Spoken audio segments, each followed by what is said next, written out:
Hello बच्चों, कैसे हो आप सब। होपफुली आप सब अच्छे होंगे, अच्छे से पढ़ाई कर रहे होंगे। आज हम क्लास 12 के एलिमेंट बुक में से चैप्टर नंबर 10 जो कि definite integral and its application का चैप्टर है, उसकी फर्स्ट एक्सरसाइज को कंप्लीट करने वाले हैं। आज की वीडियो में 13 और 14 क्वेश्चन हम कंप्लीट कर देंगे। दोनों ही क्वेश्चंस समझाने के पॉइंट ऑफ व्यू से काफी लंबे रहे। जब आप इस पे प्रैक्टिस करेंगे तो आप धीरे धीरे उसको 5-5 मिनट में कंप्लीट कर सकते हैं। लेकिन क्योंकि मुझे स्टेप बाय स्टेप इनको समझाना था, तो कम से कम एक एक क्वेश्चन में 13 और 14 दोनों ही क्वेश्चंस में 15-15 मिनट जो है वो कवर हो गई है। सो होपफुली आपको क्वेश्चंस बड़े अच्छे तरीके से समझ आ रहे होंगे। कंटेंट अच्छा लगता है तो प्लीज लाइक भी करें, इसको अपने फ्रेंड्स के साथ भी शेयर करें ताकि उनको भी इसका बेनिफिट मिले। और चैनल पर नए हैं तो प्लीज आप सब्सक्राइब भी कीजिए, क्योंकि मोस्टली जो वॉच टाइम जाता है वो नॉन सब्सक्राइबर से आता है। आप वीडियो देख लेते हैं, इवन लाइक भी करते हैं और कमेंट भी करते हैं, लेकिन आप सब्सक्राइब नहीं करते हैं। I don't know why. तो आपसे रिक्वेस्ट है, प्लीज सब्सक्राइब भी कीजिए ताकि मुझे कोई ना कोई मोटिवेशन मिले और मैं आगे इसी तरह से वीडियोस बनाता रहूं। तो चलिए 13 क्वेश्चन की शुरुआत कर देते हैं।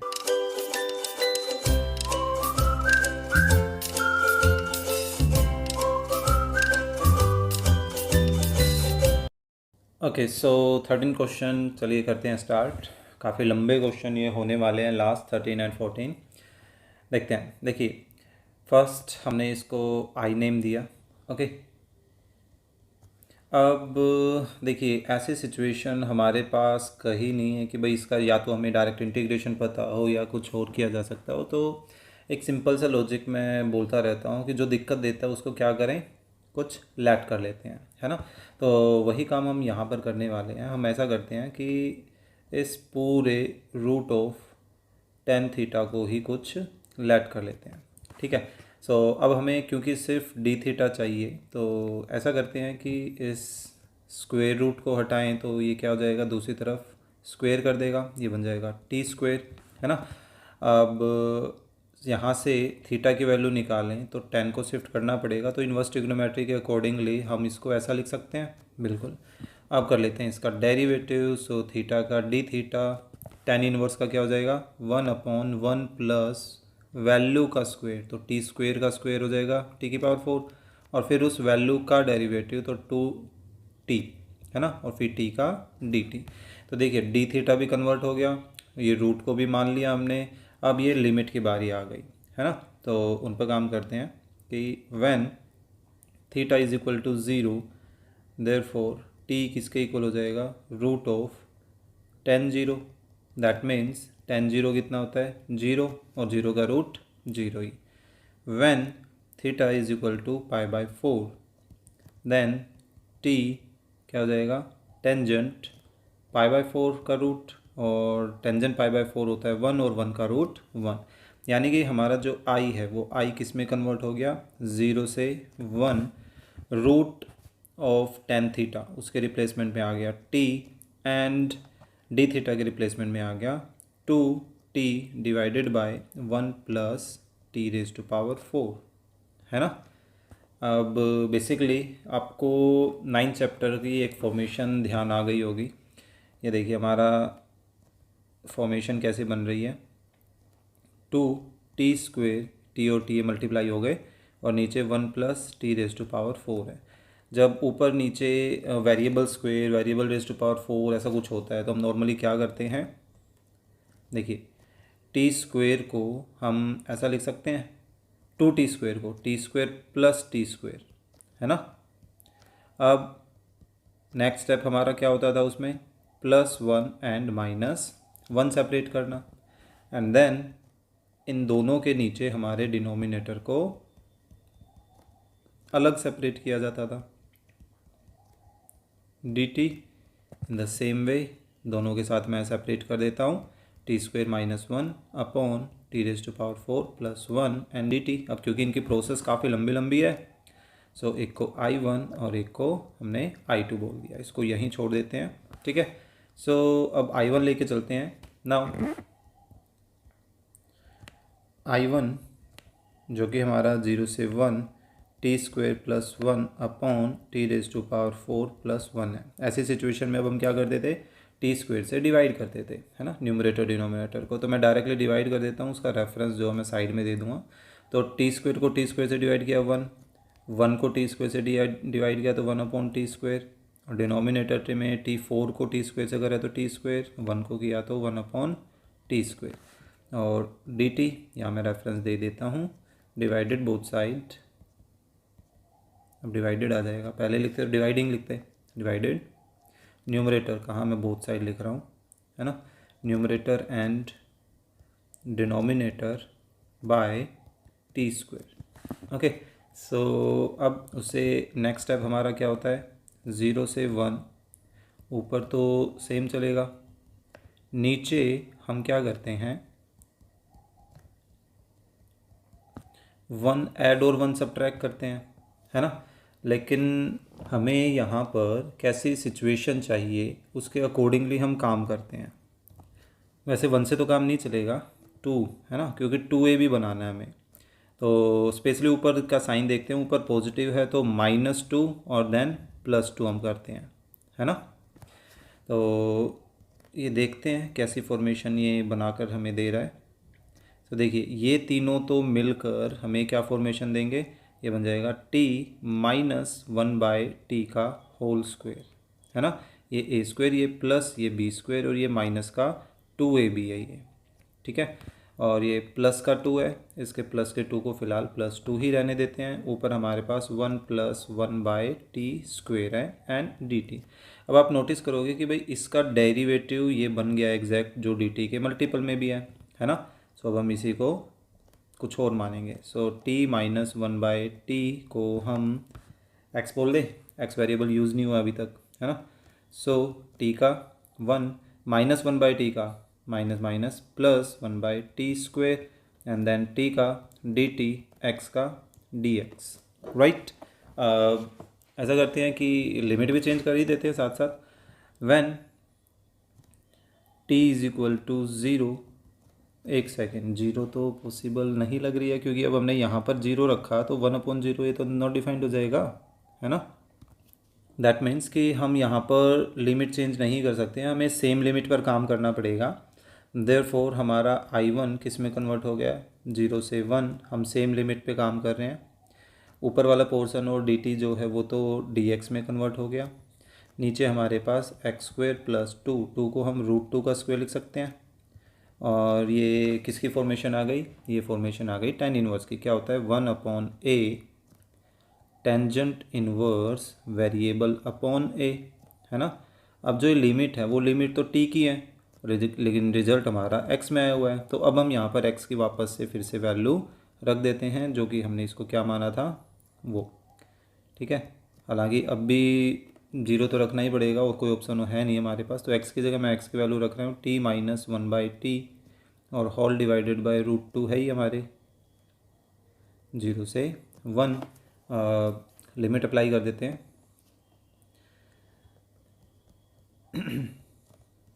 सो देखिए पहले अपर लिमिट रख रहा हूँ, सो ये बन जाएगा मेरे पास 1 - 1/1 1 डिवाइडेड बाय √2, देन माइनस, अब लोअर लिमिट अगर मैं रख रहा हूँ तो यहाँ मेरे पास बन रहा है 0 - 1/0।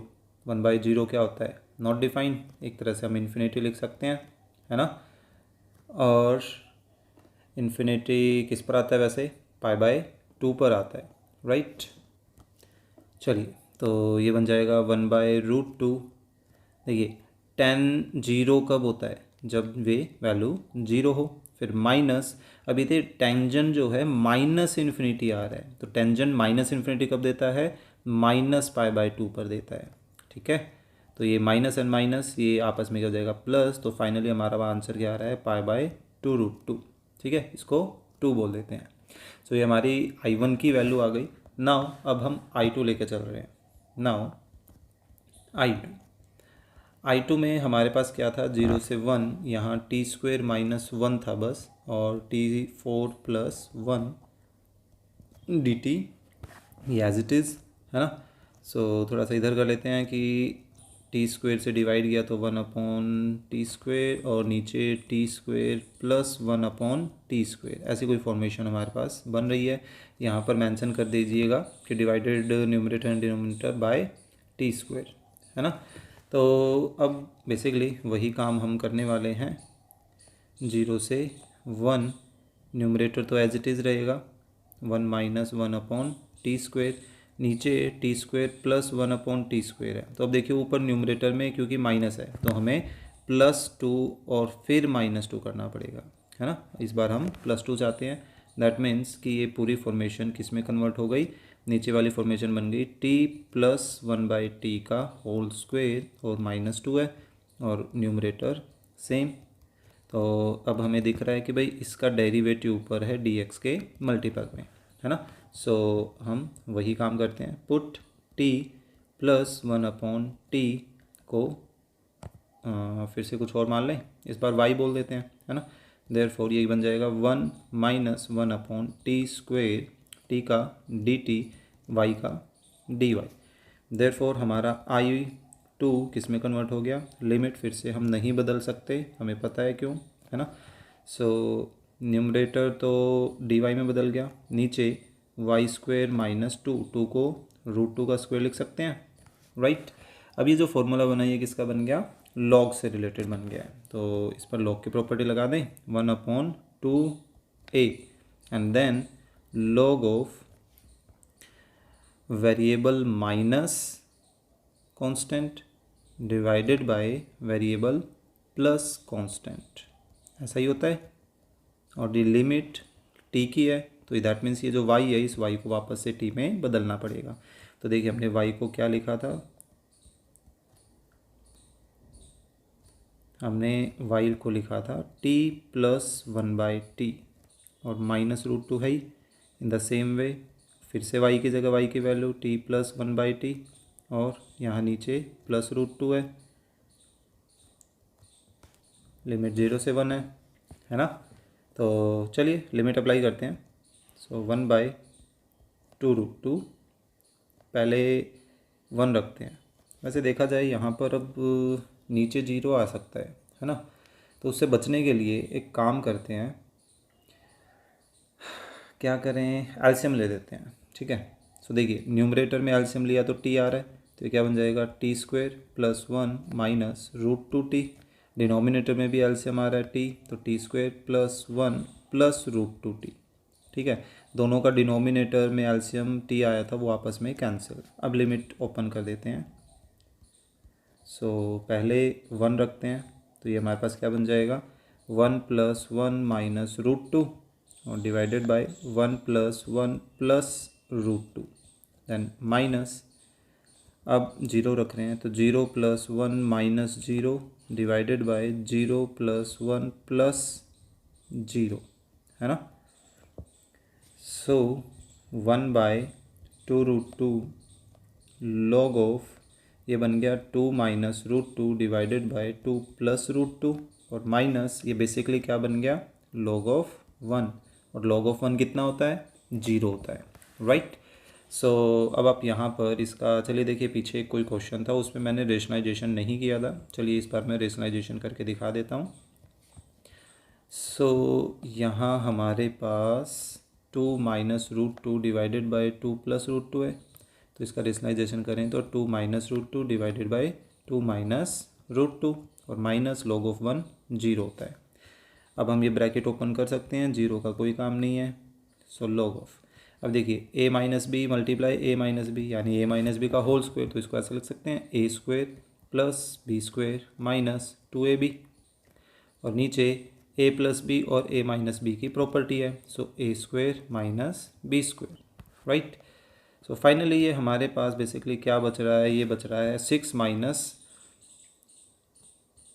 4√2 डिवाइडेड बाय 2। अभी जो 2 है वो न्यूमरेटर के 6 और 4 को कैंसिल कर सकता है, तो हम इसको थोड़ा सा और शॉर्ट ऐसा लिख सकते हैं 3 माइनस 2√2, राइट। देयरफॉर अब हमारा जो i है वो i किससे बना था, i1 और i2 से। सो i1 की क्या वैल्यू आई थी, i1 की वैल्यू है हमारी ये π/2√2, है ना। सो i1 की वैल्यू आ गई हमारी π/2√2 प्लस i2 की वैल्यू, i2 की वैल्यू 1/2√2 लॉग ऑफ 3 माइनस 2√2। बाकी देखिए लॉगरिथमिक में कोई भरोसा नहीं है आंसर्स का, आंसर इसके साथ भी दिया जा सकता है या आंसर रेशनलाइज करके भी दिया जा सकता है, या आंसर में कुछ और एडजस्टमेंट भी की जा सकती है। इनका कोई भी भरोसा यहाँ पर हम नहीं कर सकते हैं, ठीक है। सो बेसिकली आपका मेन इंटीग्रेशन के स्टेप्स देखे जाएंगे, अपने वो स्टेप्स सही फॉलो किए हों, और ज़्यादा कुछ आपकी अरेंजमेंट जो है वो नहीं देखी जाती कि आपने कैसे क्या उनको अरेंज किया है, ठीक है। ये वैसी ही बात है कि हमें 3 को हो सकता है कई बार 2+1 लिखना पड़े, या हो सकता है 4-1 लिखना पड़े, या 5-2 लिखना पड़े, हमें नहीं पता हो, ठीक है। सो ये था हमारा क्वेश्चन नंबर 13। चलिए नेक्स्ट 14th क्वेश्चन करते हैं। 14th क्वेश्चन में भी हमें सब्स्टिट्यूशन से रिलेटेड काम करना है। हालांकि इन्होंने हमें हिंट दे दिया है, लेकिन एग्ज़ाम में इस तरह के हिंट की एक्सपेक्टेशन ना करें, ठीक है। सो चलिए देखिए, हालांकि हम इस तरह का क्वेश्चन एक डिफ्रेंशिएशन में भी कर चुके हैं, ठीक है। सो देखिए, एक्स की जगह हम साइन अल्फ़ा रखेंगे, और जो रूट के अंदर जो एक एक्स है, जैसे ये वाला एक्स है, इसको हम रूट एक्स का स्क्वायर लिख सकते हैं, इस एक्स को, ठीक है। तो उसकी जगह हम साइन बीटा रखेंगे। तो देखिए कैसा स्ट्रक्चर ये बनने वाला है, मैं इसको बोल देता हूँ आई। सो अब हम सब्स्टिट्यूशन का काम करते हैं। नेक्स्ट लाइन हमारी यही होगी जो इन्होंने बोली है, लेकिन उससे पहले इसको हटा देते हैं, क्योंकि हम थोड़ी सी एक बार इसमें अरेंजमेंट करते हैं, दिखाते हैं, है ना, पैटर्न बनाते हैं। तो देखिए एक्स रूट 1-x, तो इस x को क्या हम रूट एक्स का स्क्वायर लिख सकते हैं? बिल्कुल।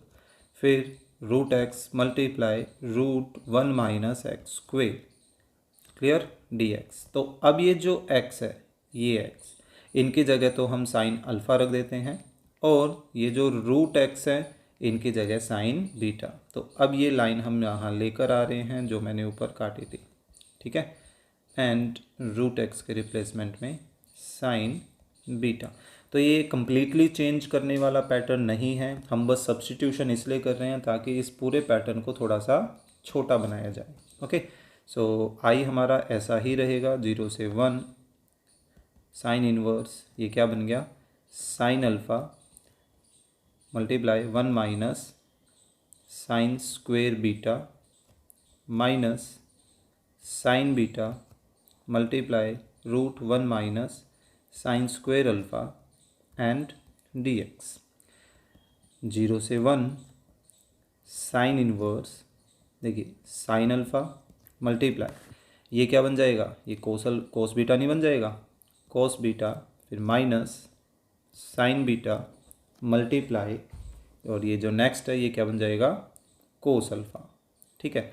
अब ये जो ब्रैकेट के अंदर है किसका फॉर्मूला बन गया, ये एक्चुअल में साइन अल्फ़ा माइनस बीटा का फॉर्मूला नहीं बन गया, क्योंकि बीच में हमारे पास यहाँ पे माइनस है ना। तो ये बन गया साइन अल्फ़ा माइनस बीटा। अब साइन इनवर्स और साइन आपस में कैंसिल, हमारे पास क्या बचा, अल्फ़ा माइनस बीटा dx। अब इस अल्फ़ा और बीटा की जगह हम अल्फ़ा बीटा की वापस से वैल्यू रख देते हैं। देखिए हमने अल्फ़ा की वैल्यू निकाली तो किसके इक्वल आ रही है, sign inverse x, and beta की वैल्यू निकालें तो ये आ रही है साइन इनवर्स रूट एक्स, है ना। तो वही वैल्यू हम यहाँ सब्स्टिट्यूट कर देते हैं, तो ये बन जाएगा 0 से 1 sine inverse x minus sine inverse root x, clear, and dx। तो अब हम कर सकते हैं इनका इंटीग्रेशन, लेकिन बात वही आ गई भाई, इनका इंटीग्रेशन तो हमें नहीं पता directly, that means inverse trigonometry का इंटीग्रेशन हमें डायरेक्टली नहीं पता होता। तो हम क्या करते हैं, बाई पार्ट की हेल्प लेते हैं, दैट मीन्स आइलेट की हमें हेल्प लेनी पड़ेगी। तो अब क्या करें, ऐसा करते हैं, इनको सेपरेट लिख लेते हैं। साइन इनवर्स एक्स dx, इसको मैंने अलग सेपरेट कर लिया, माइनस 0 से 1 साइन इनवर्स एक्स रूट के साथ था dx, इसको अलग कर लिया। तो अब ऐसा करते हैं, इसके मल्टीपल में 1 और इसके भी मल्टीपल में 1 किया, ताकि हम बाई पार्ट में इन्वर्स ट्रिग्नोमेट्री को फर्स्ट एंड 1 को सेकंड, यानी अलजेब्रा सेकंड हो गया। तो देखिए क्या होता है प्रोसेस, फर्स्ट सेम, सेकंड का इंटीग्रेशन 1 का x, और इस पे लिमिट लग जाएगी, फिर माइनस फर्स्ट का डेरिवेटिव, साइन इनवर्स का डेरिवेटिव 1 / रूट 1 माइनस वैल्यू का स्क्वायर, फिर मल्टीप्लाई 1 का इंटीग्रेशन x एंड dx, ठीक है। सो ये था हमारा सिर्फ इसका इंटीग्रेशन। अब माइनस के बाद इस नेक्स्ट का इंटीग्रेशन करते हैं। तो फिर से देखिए, फर्स्ट सेम, सेकंड का इंटीग्रेशन x लिमिट 0 से 1, फिर फॉर्मूले का माइनस आता है लेकिन एक माइनस पहले से ही था, तो ये क्या बना देगा इसको प्लस, और यहाँ बन जाएगा 0 से 1 फर्स्ट का डेरिवेटिव, सो 1/1 माइनस वैल्यू का स्क्वायर तो रूट एक्स का स्क्वायर एक्स, फिर इस वैल्यू का डेरिवेटिव तो रूट का डेरिवेटिव 1/2 रूट, फिर एक्स का इस 1 का इंटीग्रेशन एक्स है ना dx। तो ये हो गया अभी तक हमारे लिए बाई पार्ट पे हमने काम किया। ठीक है, तो जहाँ लिमिट लग सकती है, देखिए इस पोर्शन में और इस पोर्शन में लिमिट लग सकती है, तो यहाँ पर हम लिमिट अप्लाई कर देते हैं और बाकियों को सिंप्लीफाई करते हैं, देखते हैं क्या किया जा सकता है। कुछ ना कुछ तो एडजस्टमेंट करनी पड़ेगी, ये भी लंबा क्वेश्चन ही बनेगा। चलिए देखते हैं। देखिए साइन इनवर्स 1 मल्टीप्लाई 1 फिर माइनस साइन इनवर्स 0 मल्टीप्लाई 0। ठीक है, मैंने इसमें वैल्यू रख दी, पहले अपर फिर माइनस लोअर, फिर माइनस यहाँ पर हमारे पास सिचुएशन बन रही है, देखिए x/√1 minus x square dx। मैंने इसको थोड़ा सा इस तरीके से लिख लिया अच्छे तरीके से, फिर माइनस इस पर भी हम लिमिट अप्लाई कर देते हैं, तो ये क्या बन जाएगा sine inverse √1 multiply 1 minus sine inverse √0 multiply 0 and then plus, इसको भी हम प्रॉपर वे में अगर लिखें तो ये कैसा लिखा जा सकता है, इसमें ज़्यादा कुछ वैसे कर नहीं सकते, यहाँ हम √x से ये एक x काट सकते हैं, तो बेसिकली हमारे पास एक √x बच जाएगा है ना। और नीचे क्या बच रहा है, एक तो 2 बच रहा है, उसको मैं बाहर लिख ले रहा हूँ, और एक रूट के अंदर 1 माइनस एक्स बच रहा है। एक ऐसा सा क्वेश्चन मुझे एनसीईआरटी में शायद से सेकंड एक्सरसाइज में ध्यान आ रहा है, सेकंड या थर्ड में एग्जैक्टली याद नहीं आ रहा, उसमें भी ऐसा था, पर उसमें बस ये था कि यहाँ बीच में प्लस था। ठीक है, चलिए देखते हैं क्या सिचुएशन की जा सकती है, उसके अकॉर्डिंग काम करेंगे। तो ओके, नेक्स्ट स्टेप, देखिए ये तो 1 हो गया, लेकिन साइन 1 कब होता है, साइन 1 होता है π/2 पर, तो इसकी जगह आ गया π/2 है ना, ये तो 0 हो गया सारा। ठीक है, इसका जो रिज़ल्ट है वो भी मैं स्टार्टिंग में ही लिख लेता हूँ पहले ही, ताकि बार बार बीच में डिस्टर्बेंस ना हो, या स्टेप बाय स्टेप ही चलने दें, स्टेप बाय स्टेप ही चलने देते हैं। तो ऐसा करते हैं, ये देखिए ये हमारा फंक्शन है जिसका डेरिवेटिव ये ऊपर हम बना सकते हैं। देखिए -x² का डेरिवेटिव होता है माइनस का 2x, हमारे पास माइनस भी है, माइनस हमारे पास x भी है, बस वो 2 नहीं है, तो हम क्या करें, एक 2 से डिवाइड और मल्टीप्लाई कर दें, है ना। अब अपना वो स्टेप फॉलो करते हैं। देखिए इसको मैं अरेंज करता हूँ, मैंने ये माइनस ले लिया अंदर, माइनस अंदर ले लिया, ठीक है, और जो रूट है मैं उसको उठाकर ऊपर लिया है, तो -½ पावर हो गई एंड dx माइनस, ये भी देखिए ये भी कितना हो जाएगा, π/2 ही नहीं हो जाएगा, π/2, क्योंकि ये तो 0 ही बनना। अब फिर प्लस 1/2, इसका क्या करें, इसकी अरेंजमेंट के लिए भाई इसको अलग ही सोल्व कर लें, क्योंकि इसमें एडजस्टमेंट करना पड़ेगा, या इसमें है ना सब्सटीट्यूशन का काम करना पड़ेगा, इसको बार बार इसको √1 माइनस एक्स को t मानना पड़े, फिर जाकर हमारी कोई वैल्यू आएगी। ठीक है, तो वही करते हैं, ऐसा करते हैं, इसको बोल देते हैं I1, इसको बाद में यूज करेंगे, तब तक इसको सिंप्लीफाई कर देते हैं, ये बड़े आराम से अब हो जाएगा। देखिए π/2 से π/2 कट गया, हमारे पास बेसिकली क्या बचा, ये देखिए ये है फंक्शन जिसकी पावर है n, और इस फंक्शन का डेरिवेटिव इस dx के मल्टीपल में पड़ा है, तो दैट मीन्स कि इसका इंटीग्रेशन क्या हो जाएगा कि इस फंक्शन की एक पावर ज़्यादा, तो -½ से एक पावर ज़्यादा की तो प्लस, है ना, और फिर उसी से ही डिवाइड, और ये लग गई हमारी लिमिट। ठीक है, प्लस 1/2 आई हमारा सेम, यहाँ मैं मेंशन कर देता हूँ मैंने क्या यूज़ किया। देखिए एक हमारे पास फंक्शन है, उसकी कोई भी पावर हो मान लीजिए, और उस फंक्शन का डेरिवेटिव है इस dx के मल्टीपल में, तो इसका इंटीग्रेशन डायरेक्ट हम कर सकते हैं इस फंक्शन की पावर एक ज़्यादा और उसी से डिवाइड करके, है ना। तो वो वाला पैटर्न मैंने यूज़ कर लिया, वरना इस पे भी हमें टी मानना पड़ता, फिर वो काफ़ी काम हो जाता। इसमें नहीं हो सकता कि भाई इसका डेरिवेटिव डायरेक्टली ऊपर पड़ा हो। मैं अजीब सा पैटर्न बना देता हूँ लेट करते हुए। तो जब तक इसको सिंप्लीफाई कर देते हैं, ये तो आई चलता ही रहेगा, ठीक है। ये देखिए, ये 1/2 से 1/2 कट गया। लिमिट अप्लाई कर देते हैं। पहले अपर लिमिट रखें तो 1 - 1 का स्क्वायर की पावर हाफ, फिर -1 - 0 का स्क्वायर की power half, and plus 1/2 I1 चल ही रहा है। तो 1 - 1 तो 0 हो गया, और यहाँ 1 - 0 1, और 1 की कितनी पावर कर लो 1, लेकिन ये तो माइनस में है ना। तो ओवरऑल रिजल्ट हमारे पास क्या बच रहा है, -1 प्लस 1/2 I1, ठीक है। इसको यहीं छोड़ देते हैं। अब I1 को लेकर चलते हैं स्पेशली। नाउ I1 को लेकर चलते हैं। क्या है, 0 से 1 था शायद से, हाँ 0 से 1, √x divided by √1 - x and dx। सो मैंने क्या बोला था, इसको नीचे वाले को t मान लेते हैं, 1 - x रूट को ही t मान लिया। तो हमने एक तो x की वैल्यू निकाल लिया ताकि मैं यहाँ रख सकूँ उसको, ठीक है। √x की तो निकालनी मुश्किल हो जाएगी, तो स्क्वेयरिंग बोथ साइड किया, 1 - x किसके इक्वल आ गया, t स्क्वेयर के। सो वैल्यू शिफ्ट कर देता हूँ एक दूसरे की तरफ, तो 1 - t स्क्वेयर किसके इक्वल आ गया, x के। सो इसका डेरिवेटिव करें तो कितना आ गया, -2t dt और x का dx। तो सब्सटीट्यूशन कर दें, x की वैल्यू भी आ चुकी है, सब कुछ आ चुका हमारे पास। वैसे लिमिट भी रख ही लेते हैं, ऐसा करते हैं। व्हेन x = 0, सो t कितना हो जाएगा, √1 - 0, यानी कि t की वैल्यू 1 आ रही है।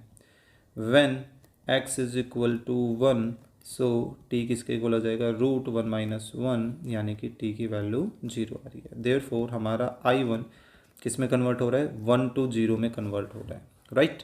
ऊपर वाले x की जगह हमारे पास क्या आ गया, 1 - अच्छा पहले तो √x की जगह रखते हैं, तो root as it is, x की जगह x की वैल्यू ये आ गई है ना, 1 - t स्क्वेयर, ठीक है। एंड देन अब नीचे वाले की जगह t आ गया, और dx की जगह आ गया -2t dt। क्लियर। अब ऐसा कर लेते हैं, देखिए एक t से तो एक t कैंसिल हो ही जाता है। इस -2 को बाहर ले लेते हैं, 1 to 0, रूट के अंदर हमारे पास क्या है, 1 - t स्क्वेयर dt। अरे वाह, ये तो आसान सा पैटर्न में कन्वर्ट हो गया। 1 को 1 का स्क्वायर लिख सकते हैं। सो √a² - x² किसका फॉर्मूला होता है, ये साइन इनवर्स से रिलेटेड वो फॉर्मूला होता है ना। तो देखिए -2 तो बाहर चल रहा था, ये बन जाएगा हमारा वेरिएबल बाय 2 सेम रूट, फिर प्लस a² जो कि 1 का स्क्वायर है, by 2 sine inverse variable by a अपना 1 है, और लिमिट 1 से 0 है। अब लिमिट अप्लाई कर देते हैं। सो -2, सो पहले मैं रख रहा हूँ 0, सो 0/2 √1 - 0 square plus 1/2 sign inverse 0। And अब रख देते हैं lower limit, 1/2 √1 - 1 square plus 1/2 sign inverse 1, ठीक है। सो देखते हैं क्या बच गया, ये टर्म 0, फिर साइन इनवर्स 0 भी 0 ही होती है, यानी कि ये पूरी टर्म तो 0 ही आ रही है, तो 0, फिर माइनस ये 1 - 1 0, ये ब्रैकेट भी ओपन कर रहा हूँ, तो माइनस के बाद भी 0, फिर से -1/2 साइन इनवर्स 1 कब होता है, साइन 1 π/2 पर, है ना। सो ओवरऑल रिजल्ट हमारे पास कितना आ रहा है, -2 × -π/4, माइनस से माइनस कट गया, 2 से 4 कट गया, यानी कि π/2 बच रहा है हमारे पास। सो देयरफॉर हम अब बोल सकते हैं कि हमारा जो i है वो i किस में कन्वर्ट हो जाएगा, i किस से बना था, देखिए -1 plus half of I1, so -1 plus half of I1 कितना आया, π/2, सो ये बन गया -1 प्लस π/4। नॉर्मली हम प्लस वैल्यू पहले लिख देते हैं, तो π/4 - 1। तो ये आ गया हमारा 14th क्वेश्चन, ओके।